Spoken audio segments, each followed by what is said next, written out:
Thanks. Okay. Hello, everybody. Good morning, and thank you for coming to our September meeting of the Residents Council.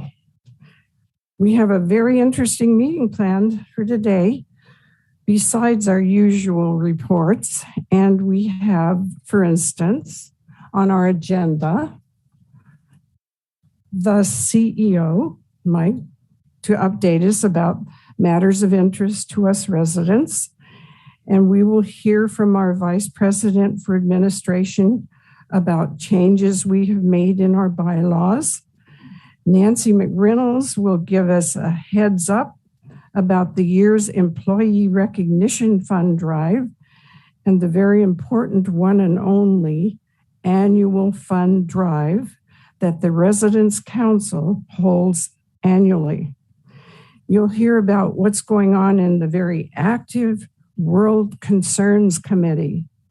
And our special guests today are Jack Carr, who will tell us about a very timely and important newly formed mental health advisory group, and Eli Lemansky. Beth, would you please alert Eli that he needs to come to the meeting?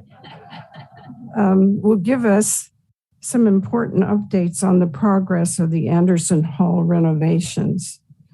So before I turn the podium over to Mike Rostrom, I must announce that we have regrettably received and accepted the resignation effective the 30th of this month of our valued member and secretary, Connie Hellier.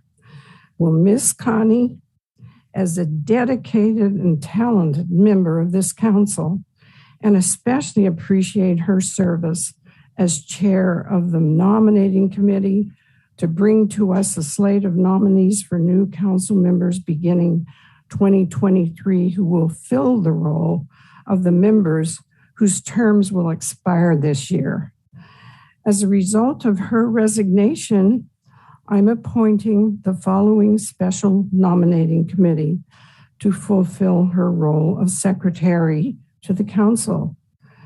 Members of the special nominating committee will be Diane Tinker, Beth Davis, and Nancy Cope, who will be serving as the chair. Now, we have the pleasure of hearing from Mike Ostrom.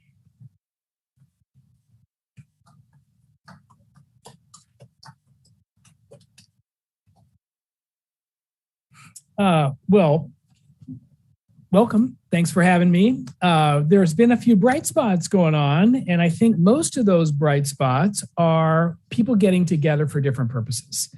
And we had our staff picnic, which we have each July, and that was a lot of fun for our staff and enjoyable and good weather.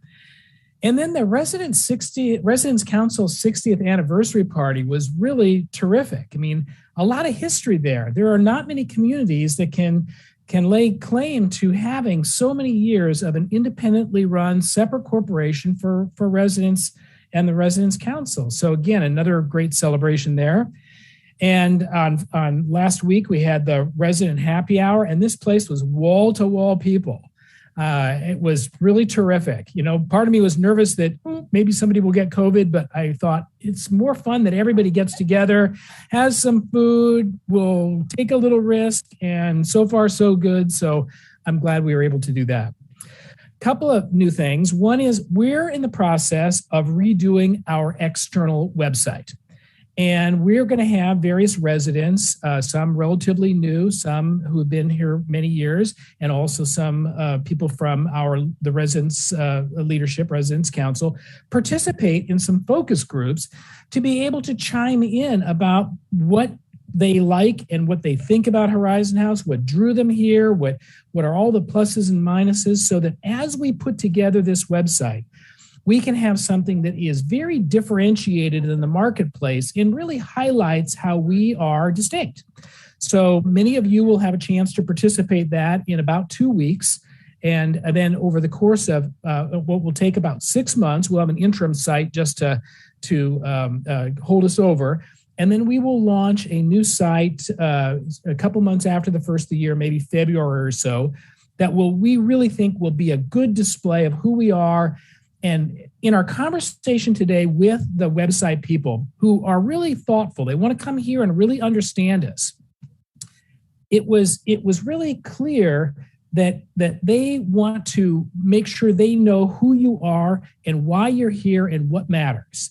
And this is kind of a different process than a lot of companies putting together websites. So we're very optimistic that we're going to get a good outcome here.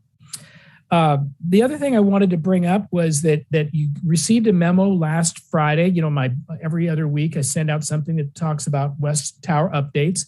Sometimes there's a lot of stuff to talk about, sometimes not so much. And of course, there was a pretty big announcement for the most part in last week's memo that I said, hey, we were kind of putting a hold on some of our process for the West Tower because our budget is not matching up to this design. And, you know, it's challenging. These are very expensive projects, and it's a very important project, and we need to get it right.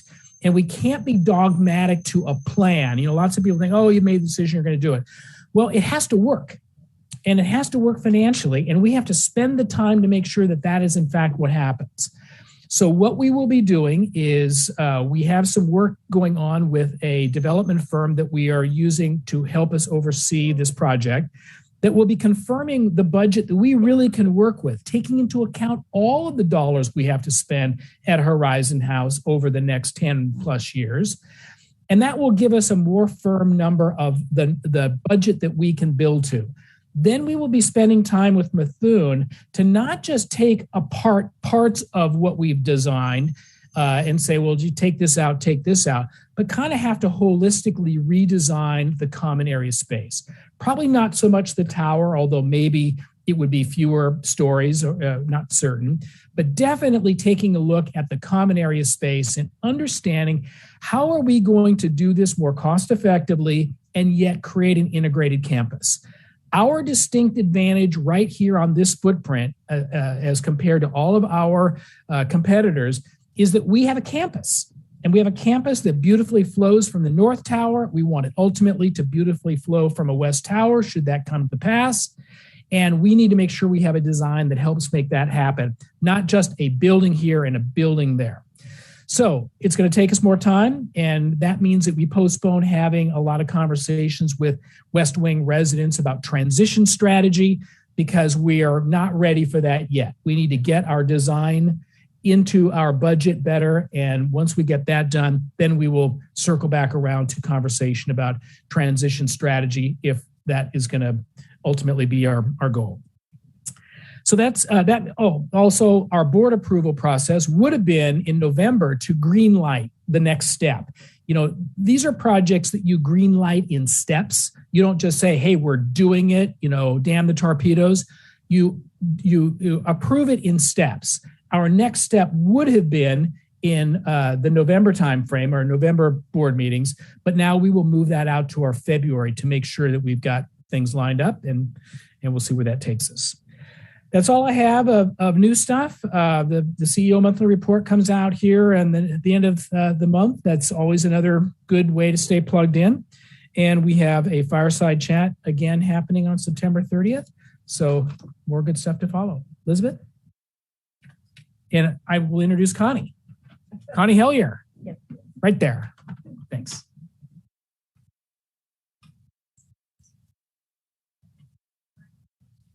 Well, reports of my demise have been greatly exaggerated. The problem is local, and sometime next year I should be as good as new.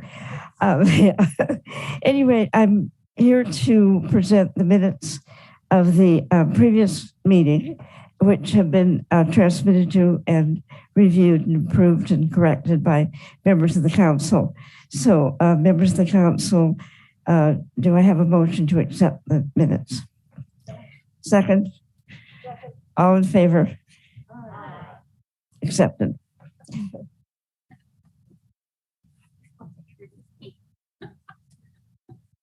That's okay. I'm Diane Tinker, the treasurer, to give the treasurer's report. Are the figures up?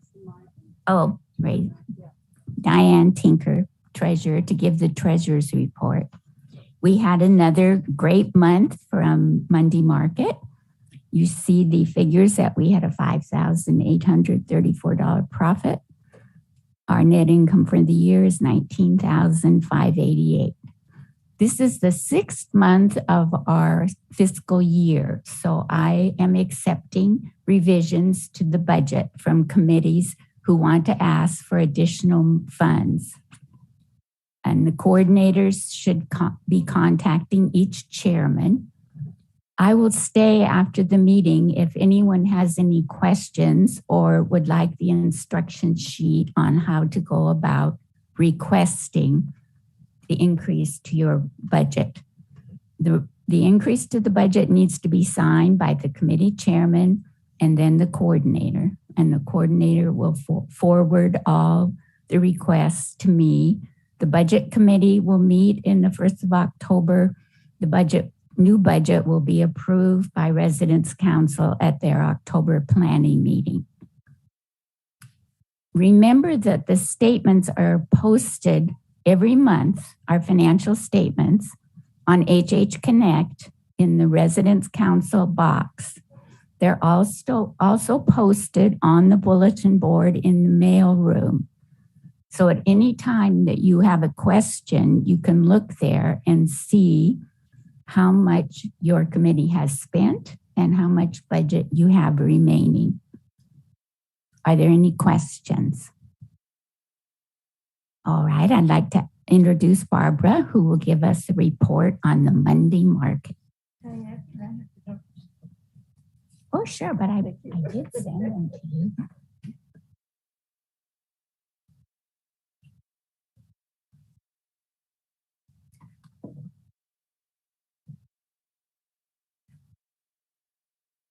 First, I'll give you the numbers and then I'll make a few remarks. Our net income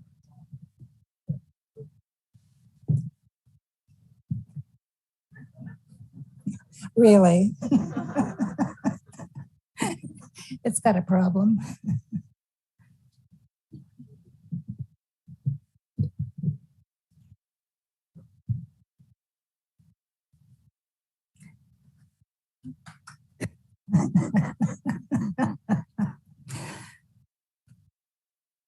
I've forgotten where I was. So I'm going to report on the numbers for the Monday market, and then I will make some comments. Our net income for August, 5 Mondays, was just under $10,500. Our net income so far for September, which is just 3 Mondays, is just under $6,650. Our year-to-date income, which is April through September, is $53,675. Our weekly average is a little more than $2,200. So you can see that hear that the Monday market is producing a lot of money for the Residents' Council to support your activities and programs. And this is thanks to the quality of your donations and the many eager shoppers who visit us every week. However, as some of you may have noticed, the donation bins are now closed, and we will reopen them next Monday. The reason? We are absolutely drowning in merchandise. The annex is full, and our storage lockers are full, and we have stuff scattered throughout the building in various places.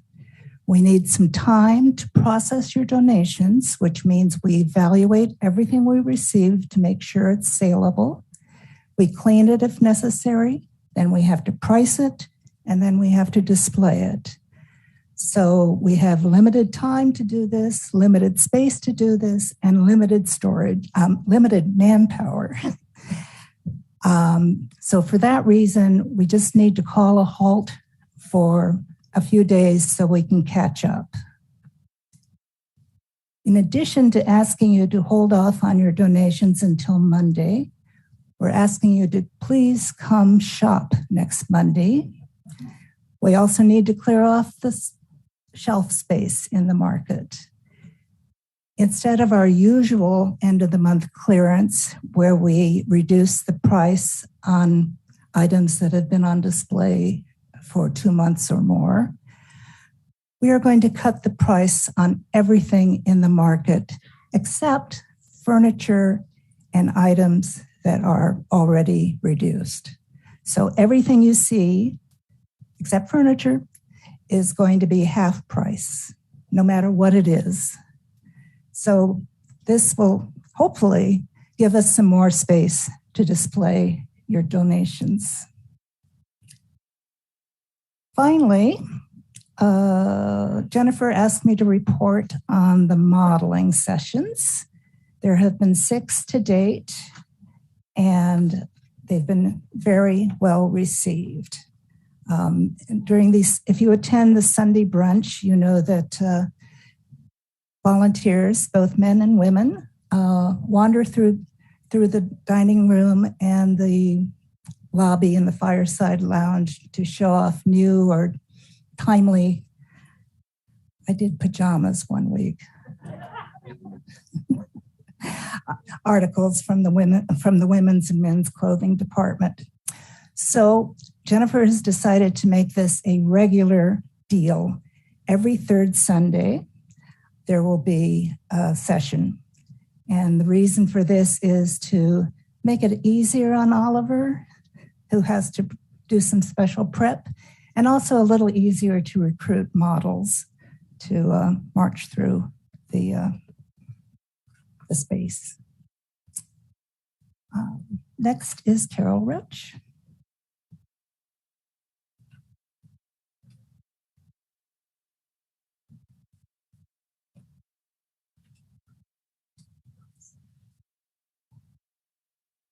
The Budget Committee of the Residence Council includes Marianne Anderson, Wilton Fowler, and me, Carol Roach. We met frequently in July and August, and during that time received about 24 submissions for proposed revisions to the bylaws of the Residence Council. And then on September 13th, last week, we submitted 20 of those to the council for passage. Of those, 18 passed and 2 were tabled for reconsideration at the council's October planning meeting. As soon as the tabled recommendations are finalized and again voted on, a complete set of the newly revised bylaws will be printed and available certainly to all the council members and available to any resident who is interested in reading them. And I would like to introduce Nancy McReynolds.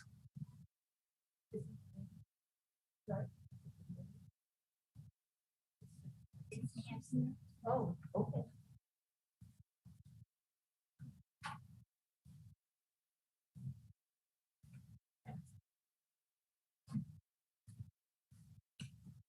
I have been asked to tell you about the Employee Recognition Fund, sometimes known as ERF.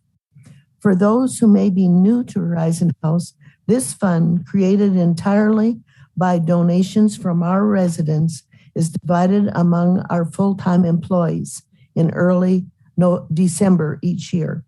This year, the date is December 4.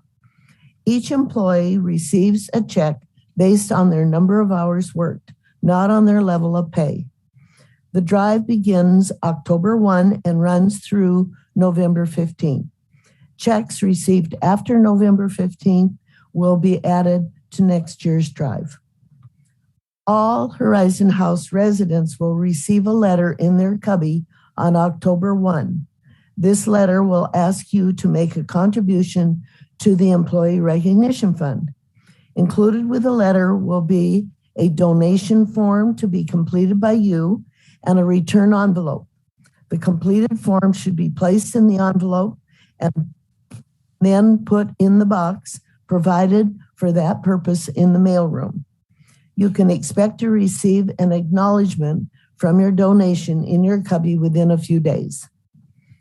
I don't need to tell you that the past 2.5 years has not been challenging for all of us, but especially for our employees.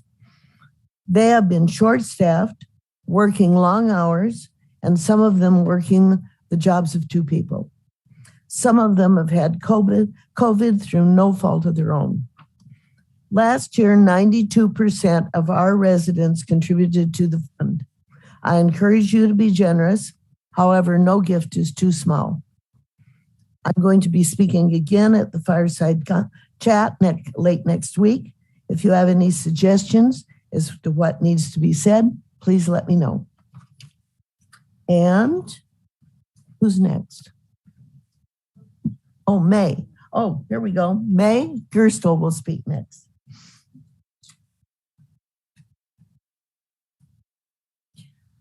I am delighted to tell you that the activity rooms, a number of discussion groups, some social events, music, the Monday market, dining services, and other liaison committees, and many other formal and informal gatherings are in full swing again.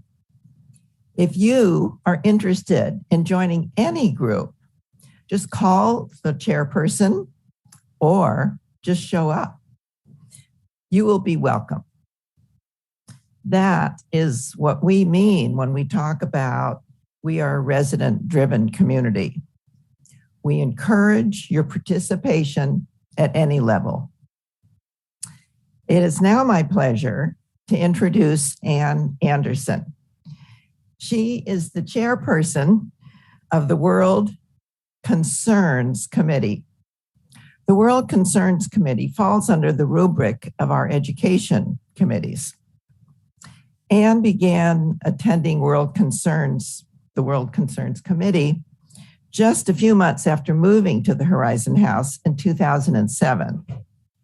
She had been reading books about Central Asia and world concerns and was working on issues relating to that area.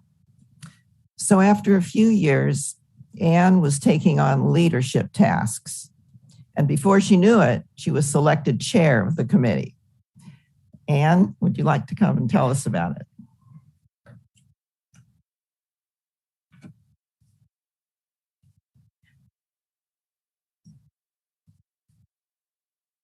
Hi, everybody. Before I get started, I would like a show of hands. I know you are not the complete residents here, but how many watch regularly World Concerns? How many watch once in a while? And how many never watch? Okay, it gives us an idea. When we were live, we knew because you showed up. But when you're on HHTV, you have no way of knowing. So thank you. Our programs are on Tuesday at 1 o'clock and with a repeat on Saturday at 2 o'clock. We cover all parts of the world. I think the only part we haven't covered was Antarctica. This past year, we've been heavy on Europe due to Ukraine and the worries of countries surrounding that area. In the past, we have had worked with Africa and Asia and so on. Upcoming, we have programs that will be dealing with Taiwan and with China. Generally, current events are covered very well by the media. So what we try to do is to use sources such as University Schools of International Affairs and independent think tanks, such as Center of Strategic and International Studies.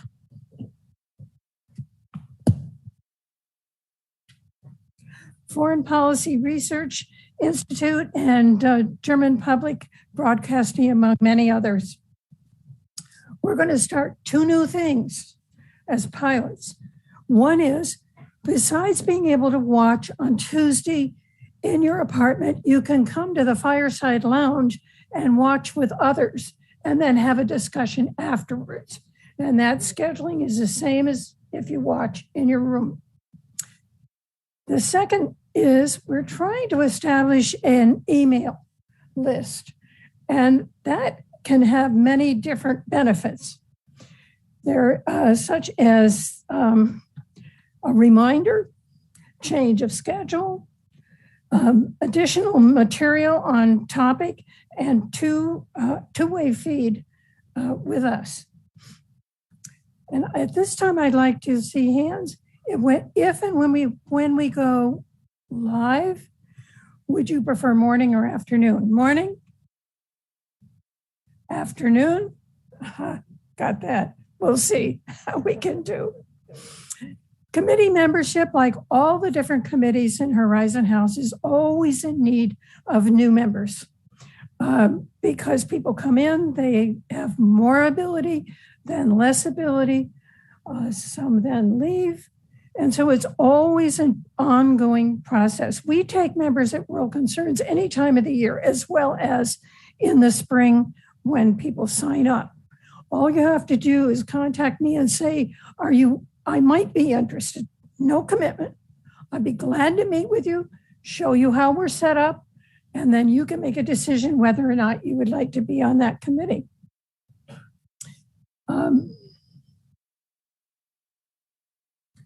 Our meetings are every other month, and we contact each other a lot with email in between, email and phone.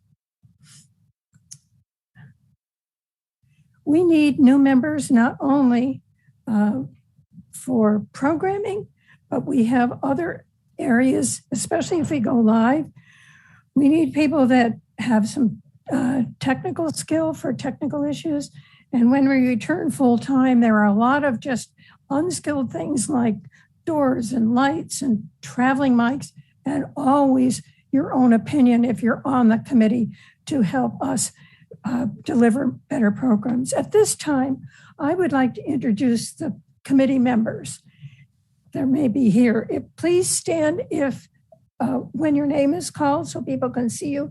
Ina Bray, Ann Irish, Lynn Levine, David Perrin, Adele Reynolds, and thank you.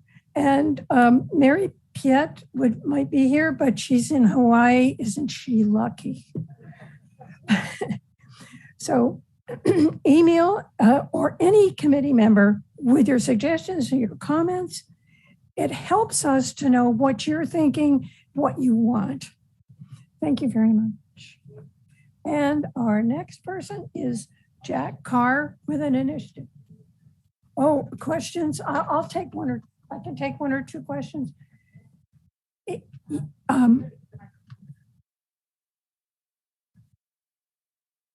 Hi, Olga. Will you be having programs with speakers and panel discussions, live programs now that we can come to? When we think it's wise. And that has to do with a steady availability of a room. It depends on after we have another inoculation for COVID. We tend to not want to do it when everybody has to wear masks. It's a real struggle. And I think at this time, it's good to be wearing masks. But at this point, we don't know, but we're getting, this pilot and seeing people just show up for video. But when you're getting a speaker, you not only, when you need an availability of speakers, we're not sure just how willing speakers are yet to come. But that eventually in the future, Olga, but I can't give you any time. Any other? Okay, thank you. Jack Carr with another new book.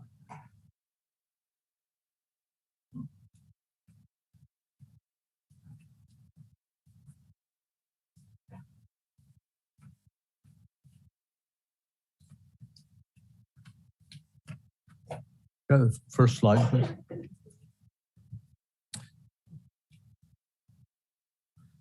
Early this year, a group of resident mental health specialists got together with Chief Operating Officer Lori Warfield Larson to address resident mental health challenges in response to the COVID epidemic.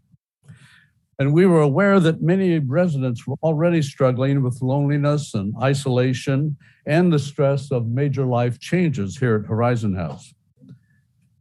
This mental health advisory group we modeled after the COVID advisory panel, but with one significant difference, and that is we had no CDC guidelines by which to follow regarding any kind of mental health epidemic, even though a lot of specialists were saying that was prevalent.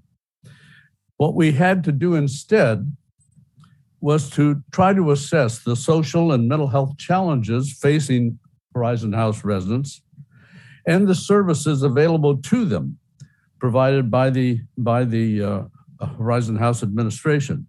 And then we will be able to determine what was missing or what was needed. So the Mental Health Advisory Group met with Lori, with Linda Purdy, Erica Campbell, and other members of the wellness staff, and were able to confirm that residents were struggling with isolation, loneliness, loss, stress associated with major life events. And also we were able to confirm that residents who could self-identify and say, look, I need some assistance, and were willing to seek that assistance, were well served by our professional staff. What was missing, however, were resources for the resident population at large. Information on social and mental health hygiene, preventative articles on lectures and classes and bibliographies and web links and videos that would help people prepare better to cope with these challenges. Also activities, workshops, training sessions, and instructions on how to identify and cope with challenging situations, and techniques for mitigating the effects of stressful life events. There was a lot that was missing, and that was what we wanted to try and see if we could remedy. Once our recommendations were formulated, however, we had to decide how best to implement them. Horizon House didn't need one more committee, and nor were we in favor of being the group of 5 responsible for the mental health of Horizon House population.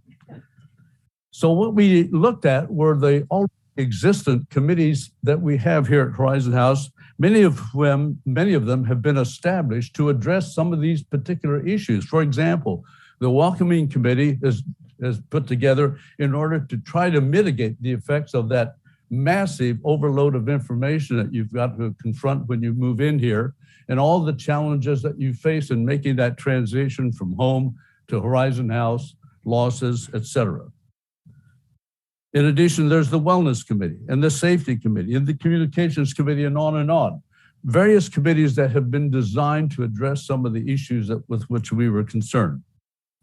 So we decided to make our recommendations specific to select committees, to target these committees as in the best position to implement what we think needed to be done.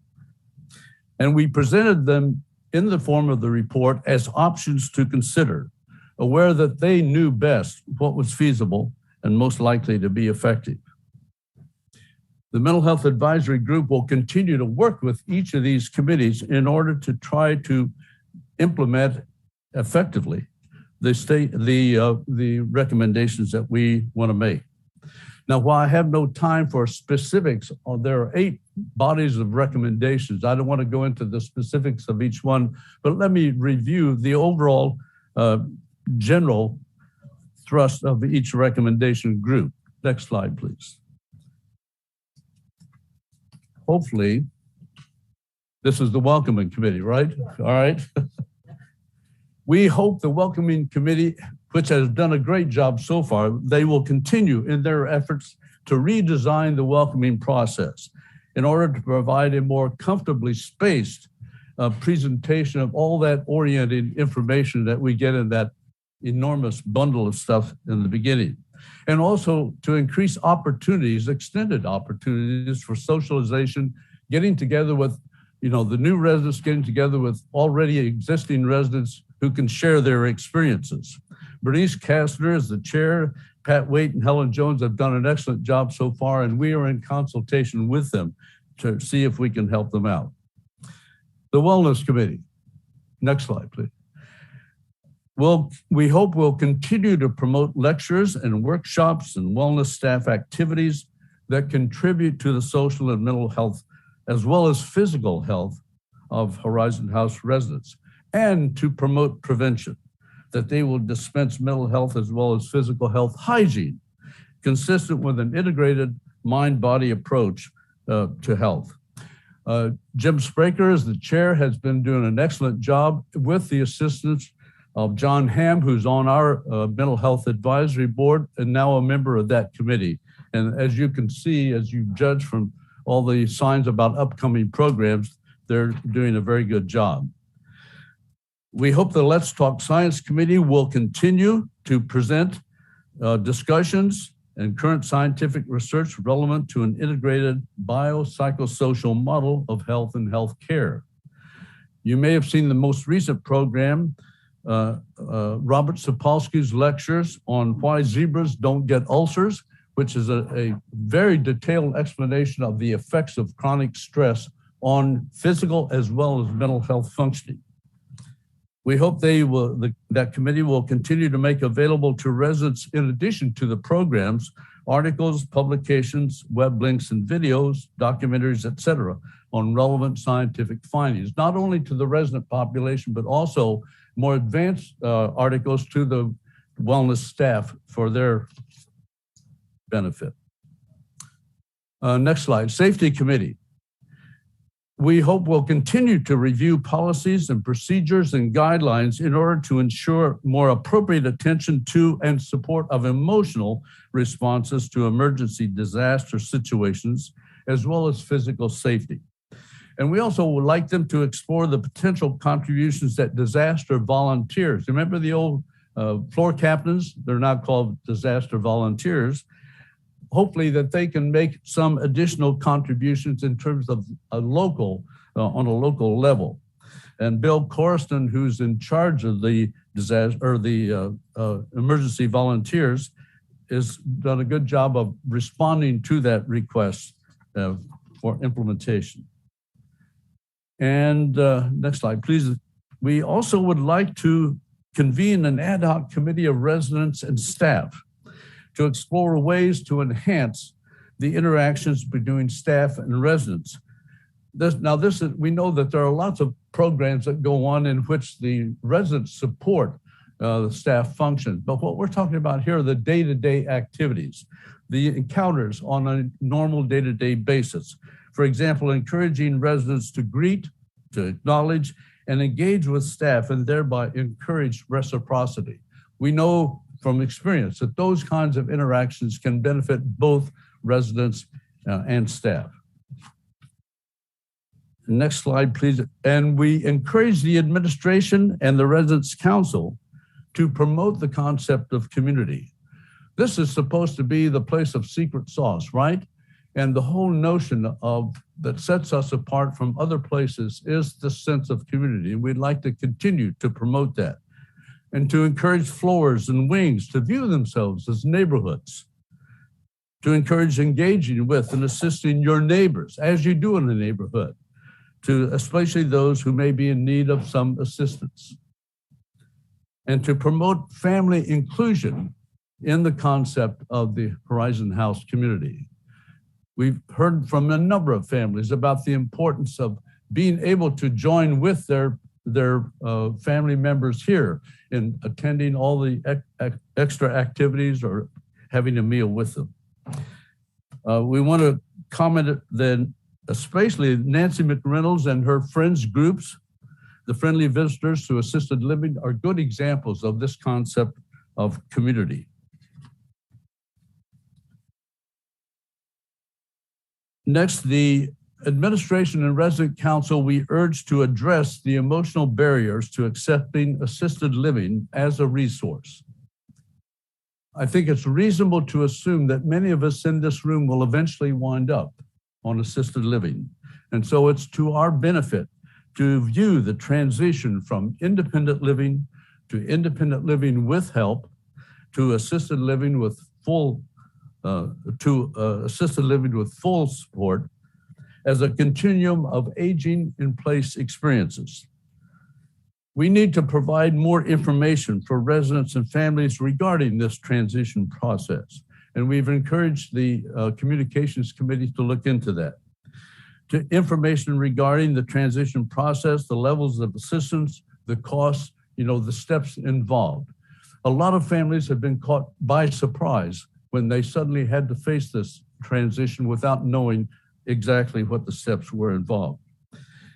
And toward that end, we'd like to encourage more familiarity between independent living and assisted living folks in terms of more interactions and knowledge.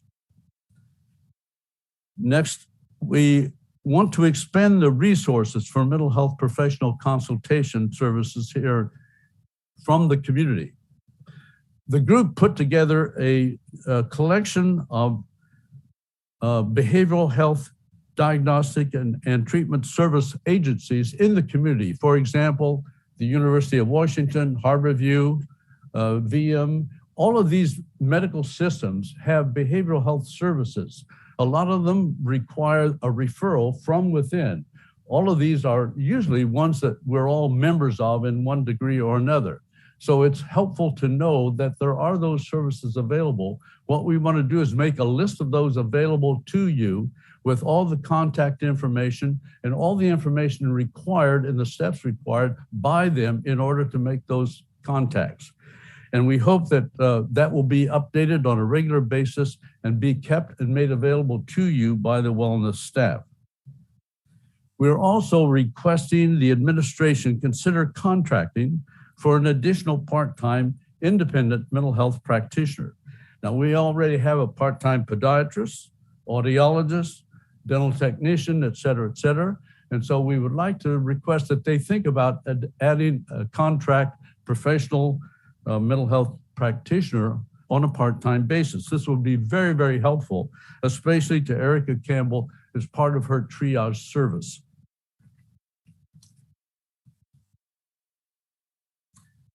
Those are the 8, the next slide, please. Those are the 8 categories of recommendations. As I said, there are more specific within those categories, and we would advise you to look at those in more detail.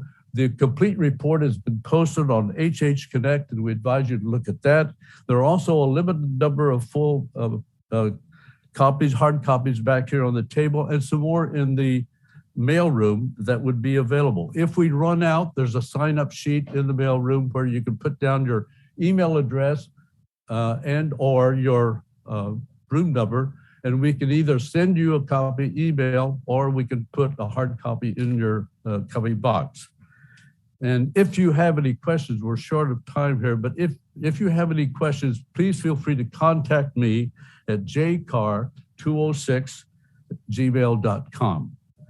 And in closing, I'd like to say that this has been an incredibly rewarding and productive collaborative process between residents and between staff and between Horizon House administration.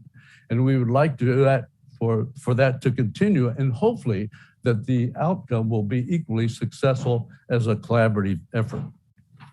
Thank you very much. And Eli, you're up.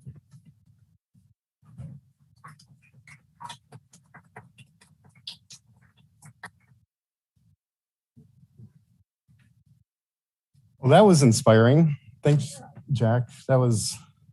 I'm wondering if that was a ruse of Elizabeth to have me come in right after you so that I can hear all these things. Eli, mental health is a serious issue. It exists and it's available. Message received, Elizabeth. Thank you. So I'm here to talk about Anderson Hall. I'm here to brag about how early it's going to open, or I'm here to apologize that it may actually be delayed. Can anybody guess which that might be? Paul? So it's going to be delayed. Our original intention was to open it up for Veterans Day and to honor Tom Hayward on November 11th. And unfortunately, the movable partitions that separate the rooms, those have been delayed 5 weeks. So originally they had a lead time of 8 weeks. We thought we would get them mid-October, install them. And now we're being told that they won't even arrive on site until November 22nd. So our new deadline, our new goal, and yes, I apologize, Charlene, I disrupted your event also. But now our intention is to have the room open for the employee recognition party on December 4th. So that's, thank you, yes. See, it's a positive. So I apologize about that. Does anybody have any questions? No? Okay. Oh, Olga. The Sky Lounge. Oh, yes, the Sky Lounge. Well, the Sky Lounge, it seems to be on and off and on, if. Yeah. And so what's the story? Well, as a wise man once said, this is got to be the most unfortunate project ever. And it is. You will be delighted to hear that the roller shades will be there. The valances are actually being installed right now and painted for the roller shades, and the roller shades will be installed tomorrow. The crane will arrive this weekend, this Saturday, to remove the material hoist off the roof, which means on Tuesday we'll finally get that darn scaffold off of our sidewalk. And that's. I would like to say, and that's it. Well, there's still the kitchenette that we want to update, and there's long lead item. There's what is it? Oh gosh, 20. Yeah, it's almost like 16-week lead time for some of the kitchen equipment, and then there's also some microphone, audio visual that we want to do, that we want to upgrade in the space. But my main point is that after this week, you should be able to use the space without any more interference from Anderson, except for way out in the future. Yeah. way out in the future. Well, like 20 weeks from now. Any other questions about that? No? And just a friendly reminder, we do have the comment box that's over here by that Terry Avenue entrance. So if anybody wants to provide comments, suggestions, ask questions, and want me to contact them, feel free to use that comment box. All right, thank you very much. And next is Carol Roach.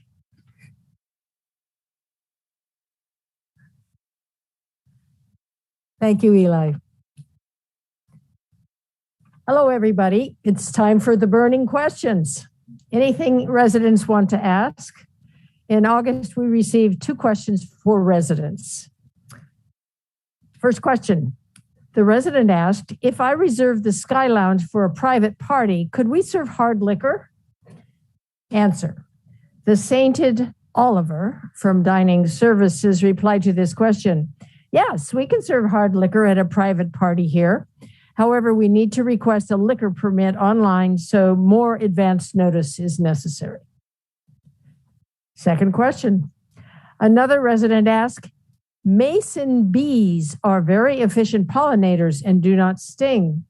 Would Horizon House allow a group of residents to install and oversee a hive of mason bees to help pollinate the wonderful gardens on levels C and D at the terraces? The answer is from Brian Holtz. I'm pretty sure this would be okay. However, we'd have to learn more about the exact location and the risks we would have to have mason bees on our property. Any interested person should meet with me so that we could chat and explore this possibility. And on a personal note, I have a daughter-in-law who is violently allergic to bees. Of course, mason bees do not sting, but it would greatly to increase the number of bees would greatly increase her anxiety. And I would hate to have any of our residents who are allergic to bees have more anxiety using the levels. Now's your chance.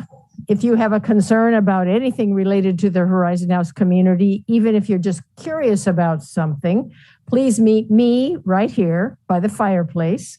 I'll be here for 30 minutes, so bring your burning questions to the fireplace. I've also been announced that a representative of the Dining Services Committee will also be available for questions and discussion about dining services here in the Fireplace Lounge after this meeting concludes. Let's say near the big windows, so there's several groups meeting there. And now I give you Elizabeth Hoover, our president.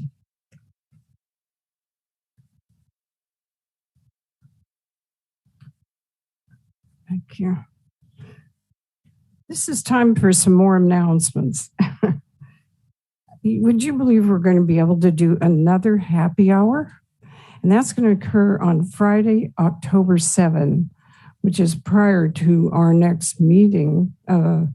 So I thought I'd better let you know now. I don't think you have your calendars with you, but you'll get plenty of notice about it.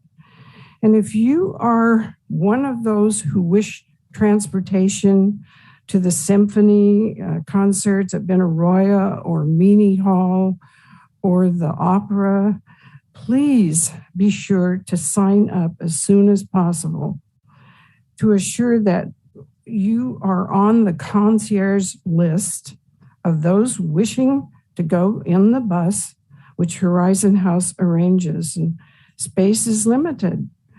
But we also need enough signups to assure that it's feasible for the administration to provide the bus service. So let the concierge know now, even if your event is way off, okay? Next month, we'll be electing new council members to take office in January as the terms of the current members come to close in December. The nominees will make brief remarks about their experience and their interests. And spotlighted also at our next meeting will be resident safety and assisted living flowers. Does anybody have any questions about what occurred here today or comments?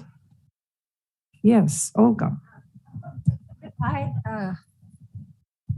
I would hope that after Mike's report, that he could remain for questions. I mean, I'm sure there are other residents that have questions about what's going on there. Good point. And he just dashes out. Well, that's probably my fault. But his secretary, his assistant is right here. And she's making notes, Olga. And I'm sure she's going to make that point with him. And I will assure you that next time I'll allow him plenty of time to answer some questions. I'm surprised that we finished all that we had today with a few minutes left. So I think we'd have time for some questions, okay? I wondered if just to give the here is one. Okay. It's not a question.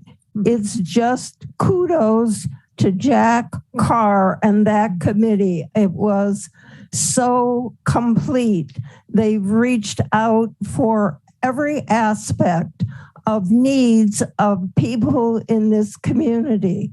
And all we have to do is respond. I want to thank the staff and everyone that served on that committee. It was a very impressive report.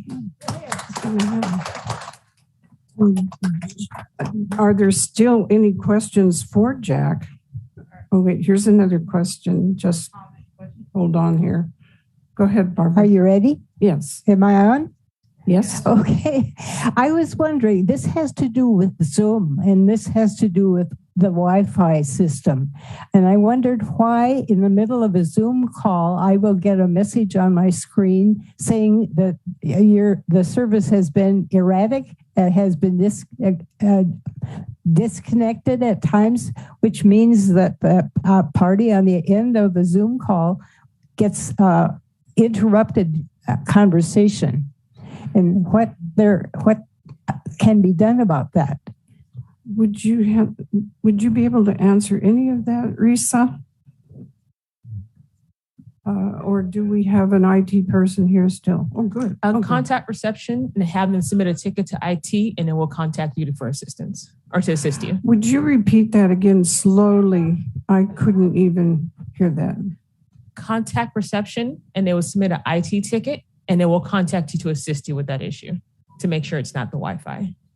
Does that help you, Barbara? Okay.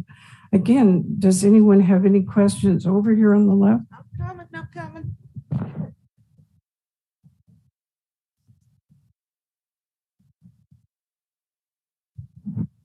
I wondered if you had any idea when the booster shot for COVID will be available. I'm so glad she's here. Lori's here. Come on up, Lori.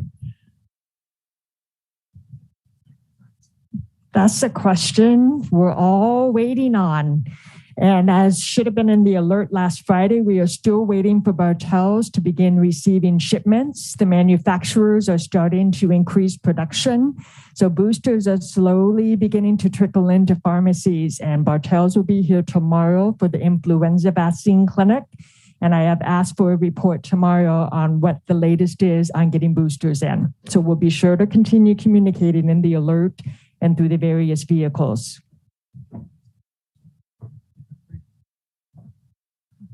I was just going to say, for those people that have Kaiser insurance, they are offering the booster shot, but it's by appointment, and there is a number that you can call for the appointment. They have a special appointment desk set up for the booster shots.